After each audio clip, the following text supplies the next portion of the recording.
Hello guys, today we are going to discuss our next topic, that is bryophytes from chapter 3 yani plant kingdom for class 11th students.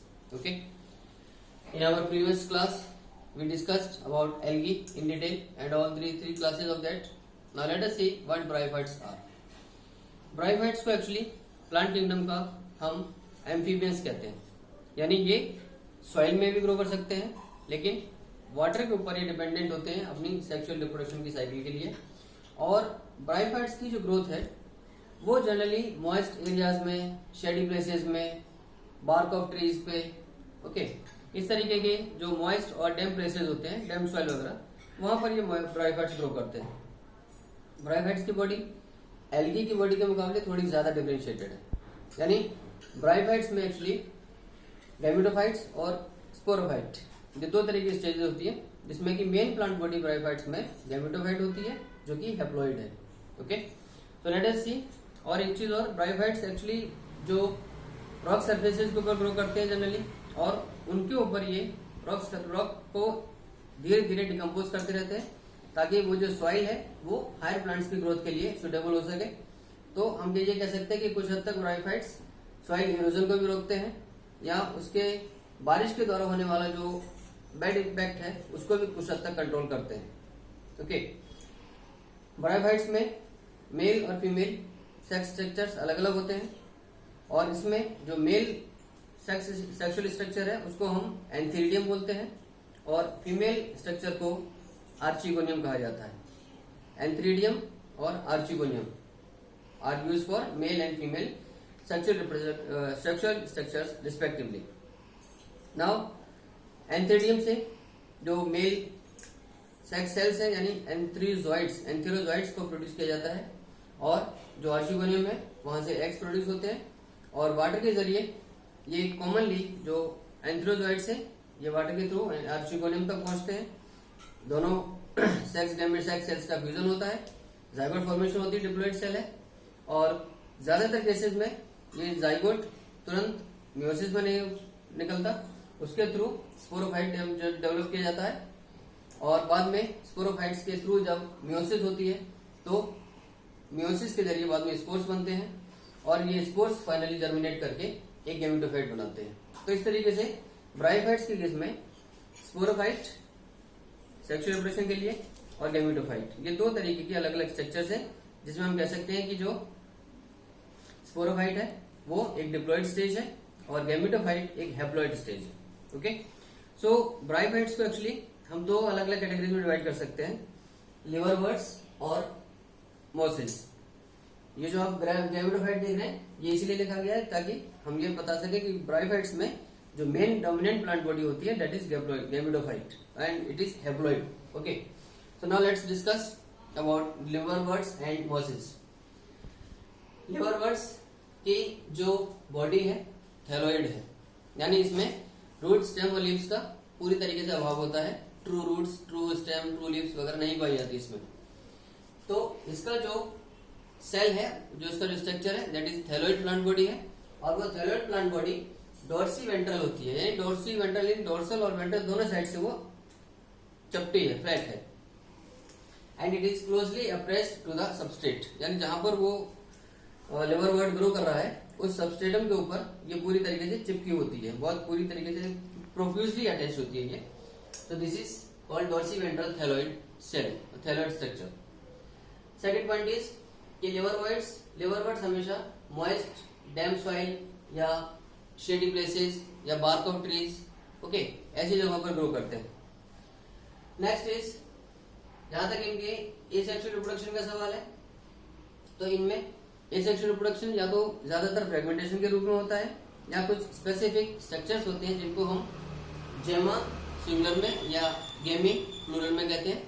तो ये जो गेमी है ये हमारे गेमा कप्स के ऊपर पाए जाते हैं, और ये एक्चुअली उसके एसेक्सुअल रिप्रोडक्शन के बॉडीज हैं जो कि लिवरवर्ट्स की केस में बनते हैं। Next topic, next point is, जहां तक इनके सेक्सुअल रिप्रोडक्शन का सवाल है, जैसे मैंने बताया कि मेल और फीमेल सेक्सुअल स्ट्रक्चर्स सेपरेट होते हैं। Male structure is called as antheridium and female structure is known as archegonium, और इसमें ज्यादातर केसेस में या तो वो दोनों सेम थैलाई पर होंगे, मेल और फीमेल स्ट्रक्चर्स, या कहीं कहीं अलग अलग थैलस पे भी होते हैं ज्यादातर। नेक्स्ट, जब मेल और फीमेल गैमेट्स का, उनके सेल्स का फ्यूजन होता है, जैसा अभी हमने देखा कि जाइगोट फॉर्मेशन होगी इसके थ्रू, और जाइगोट एक डिप्लॉइड स्टेज है। जाइगोट के बाद उसमें स्पोरोफाइट बनता है, ओके, जो कि एक डिप्लॉइड स्टेज है इसकी लाइफ की। और स्पोरोफाइट को हम फर्दर डिवाइड कर सकते हैं, इट इज डिफरेंशिएटेड इन फूट, सीटा एंड कैप्सूल, ये 3 तरीके के पार्ट्स में। तो ये स्पोरोफाइट के पार्ट्स होते हैं, जिसमें ये बेसल पार्ट है और ये लीफी पार्ट्स के अंतर्गत आते हैं कैप्सूल के थ्रू।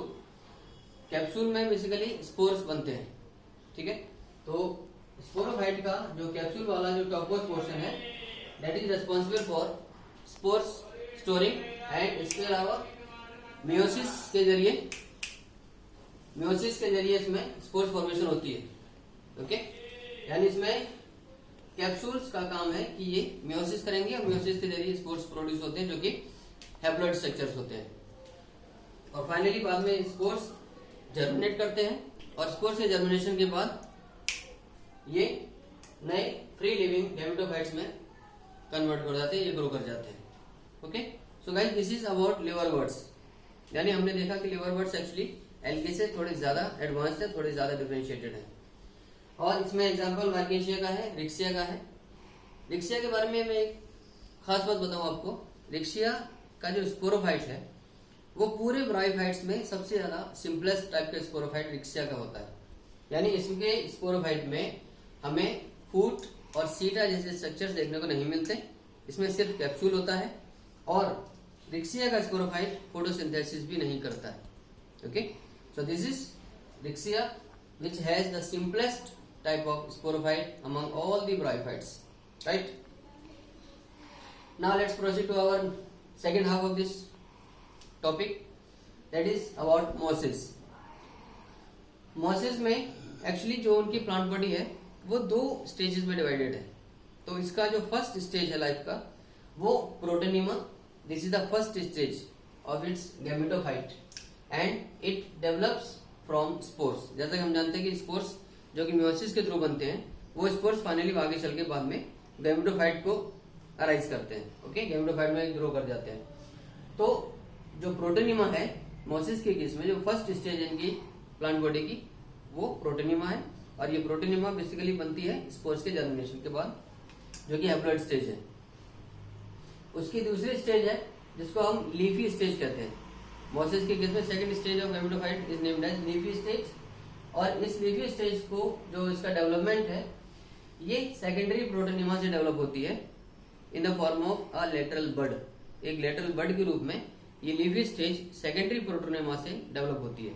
तो इस तरीके के प्रोटोनिमा और लीफी स्टेज, ये जो दोनों स्टेजेस हैं in case of moss, okay. Next point is multicellular branched rhizoids present. इसके केस में जैसे मैंने आपको स्टार्टिंग में बताया इस वीडियो के कि ब्रायोफाइट्स में true stem, true roots, true leaves का पूरी तरह अभाव होता है।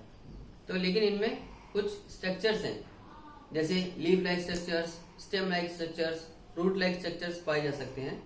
तो ये जो राइजोइड्स हैं ये मल्टीसेल्युलर और ब्रांच फॉर्म के होते हैं, और ये रूट लाइक स्ट्रक्चर्स हैं, ओके, जो कि मोसेस में देखने को मिलते हैं। Rhizoids means root like structures, they are not actually roots. Next, as far as their vegetative reproduction is concerned, mosses reproduce vegetatively either through fragmentation or by budding. तो fragmentation और budding के जरिए mosses के अंदर vegetative reproduction होता है। और इसमें ये जो वेजिटेटिव रिप्रोडक्शन है ये एक्चुअली जो लीफी स्टेज है सेकेंडरी प्रोटोनिमा से डेवलप जो होती है, सेकेंडरी प्रोटोनिमा के अंदर ये वेजिटेटिव रिप्रोडक्शन फ्रेगमेंटेशन या बडिंग के जरिए होता है। Next point is sexual reproduction by separate structures. जैसा हमने देखा कि इसमें आर्चिगोनियम और एंथ्रेडियम सेपरेट होते हैं, और इसमें दोनों ही के ही जो सेपरेट सेल्स है, मेल सेल्स और फीमेल सेल्स, ये आपस में फ्यूज करके फर्टिलाइजेशन होगा। फर्टिलाइजेशन के बाद जाइगोट फॉर्मेशन होगी, और जाइगोट फॉर्मेशन के बाद फाइनली स्पोरोफाइट फॉर्मेशन होती है। जैसा मैंने बताया कि जाइगोट हर बार मियोसिस के अंतर्गत नहीं जाता, कुछ देर तक वो स्पोरोफाइट को फॉर्म करता है, और फिर बाद में कुछ सेल्स स्पोरोफाइट की म्यूसिस के जरिए स्पोर फॉर्मेशन करती हैं. ओके, तो later on this sporophyte which has foot, seta and capsule just similar to liverworts, here it is also formed. तो सेक्सुअल रिप्रोडक्शन में आपने देखा कि मेल और फीमेल सेक्स के फ्यूजन से जाइगोट फॉर्मेशन होती है. जाइगोट फॉर्मेशन के बाद जो स्पोरोफाइट फॉर्मेशन होगी और फिर फाइनली उस स्पोरोफाइट में फूट, सीटा और कैप्सूल्स का डिफरेंशिएशन होता है.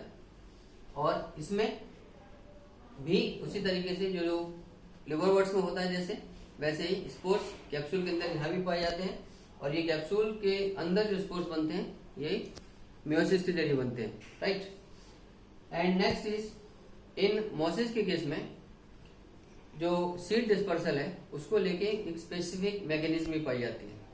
ओके, और इसके एग्जांपल में हम देख सकते हैं फ्यूनेरिया बहुत कॉमन एग्जांपल है मोसिस का, और पॉलीट्राइकम, स्टेगनम, ये सारे एग्जांपल्स हमें मोसिस के देखने को मिलते हैं. Okay, so guys, this is all for today, and here we have completed 2 topics of this 3rd chapter, plant kingdom, that is Thallophyta and Bryophyta. We have completed now. In our next class we will discuss some more new topics like Pteridophytes and all, and till then keep yourself safe, stay home, keep watching videos.